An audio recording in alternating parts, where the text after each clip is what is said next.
Purpose of life क्या है, तो हम लोग उस चीज को अपने जीवन में कैसे उतारे, हमारे ऋषि मुनि ने समझाया कैसे योग में स्थित होना।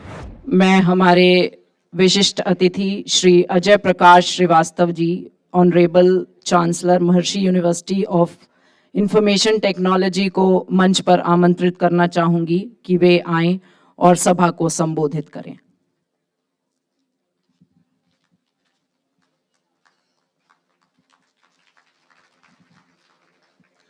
नमस्कार, आप सबका अभिवादन।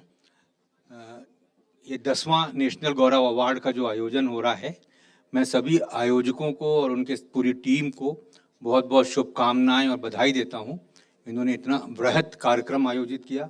मैं कई साल से इनके साथ जुड़ा हुआ हूं और हर साल वो और अच्छे से अच्छा होता जाता है। तो और इसके लिए इसके पीछे की जो टीम है, देवेंद्र जी की, मनीषा जी की, बहुत अच्छी टीम लगी है और ये लोग बहुत अच्छा काम करके, और जो भारत अपने देश की अच्छी प्रतिभा हैं अलग अलग फील्ड में, उनको प्रोत्साहित करते हैं, उनको सम्मान देते हैं और इस तरह से उन प्रतिभाओं को निखरने का मौका मिलता है। ये जो आयोजन है, इसके लिए जितने भी लोग यहाँ आए हैं सबका बहुत बहुत धन्यवाद कि आप सब यहाँ आए, पधारे और इस आयोजन में भाग लिया। इसमें जो भी अवार्ड दिए जाएंगे, उसके लिए एक प्रॉपर जूरी सिलेक्शन होता है जिसके द्वारा ये सारे अवार्ड डिक्लेयर किए जाते हैं और बहुत ही गंभीर तरीके से ये चयन किया जाता है। और मैं इसमें चूंकि बहुत सालों से जुड़ा हुआ हूँ देवेंद्र जी के साथ, तो ज़्यादा मेरे पास बोलने का तो ऐसा कुछ नहीं है। मैं अभी बस थोड़ी देर पहले हमारे जो वक्ता थे कुछ हमको मोटिवेशनल स्पीच दे रहे थे, उसमें उन्होंने पर्पस ऑफ लाइफ की बात करी थी। तो मेरे मन में आया कि पर्पस ऑफ लाइफ क्या होना चाहिए। मैं जिस संस्था से पर्सनली जुड़ा हूँ वो महर्षि महेश योगी जी की संस्था है। तो महर्षि महेश योगी जी हमेशा कहते थे कि पर्पस ऑफ लाइफ क्या है, purpose of life to be live in bliss and happiness. तो हम लोग उस चीज को अपने जीवन में कैसे उतारें कि सब लोग हैप्पीनेस में, ब्लिस में रहें हमेशा। तो उसके लिए उन्होंने जो फार्मूला बताया वो हमारा बहुत ही एंशियंट, अपना देश तो बहुत कई हजार सालों, लाखों सालों का ज्ञान है हमारे देश का। उसमें से एक छोटा सा फार्मूला निकाला जो भगवान कृष्ण ने गीता में बताया था। योगस्थः कुरु कर्माणि, एक श्लोक में बीच में आता, छोटा सा हिस्सा है वो, जो अर्जुन को उन्होंने समझाया। लोग कहते हैं ना कि भगवान ने कहा है आप कर्म करो, फल की इच्छा मत करो, फल की जिम्मेवारी भगवान की है, ऐसा कहा जाता है, ऐसा लोग की मान्यता है।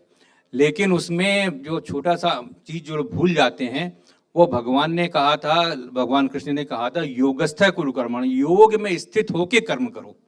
तो योग में जब स्थित होके कर्म करते हैं तो कर्म में कोई गलती नहीं होती है। उस कर्म का, वो जो कर्म होता है वो लाइफ सपोर्टिंग होता है, समाज के लिए हितकारी होता है, व्यक्ति के लिए हितकारी होता है, क्योंकि वो योग में स्थित होके वो कर्म किया गया है। तो जब हम इस तरह के कर्म करते हैं तो जो लाइफ की हैप्पीनेस का जो पर्पस है वो फुलफिल होता है, क्योंकि फिर आप अपने कर्मों में गलती नहीं करते हैं। तो मेरे सर के उद्बोधन से थोड़ा सा याद आया कि पर्पस ऑफ लाइफ के बारे में जो सर ने कहा था, तो बड़ा मन में आया कि महर्षि जी हमेशा कहते, तो मेरे को याद आया कि वो उसका बेसिस ये था कि लॉर्ड कृष्णा का, भगवान कृष्ण का जो उपदेश था वो यही था कि योग में स्थित होकर कर्म करो। और योग में स्थित होने का फॉर्मूला जो है वो हमारे अनादि कालों से चला आ रहा है। हमारे ऋषि मुनि ने समझाया कैसे योग में स्थित होना, और इस योग में महर्षि महेश योगी जी ने अपने गुरु की आज्ञा से उसको बड़ा सरल तरीके से पूरी दुनिया में फैलाया।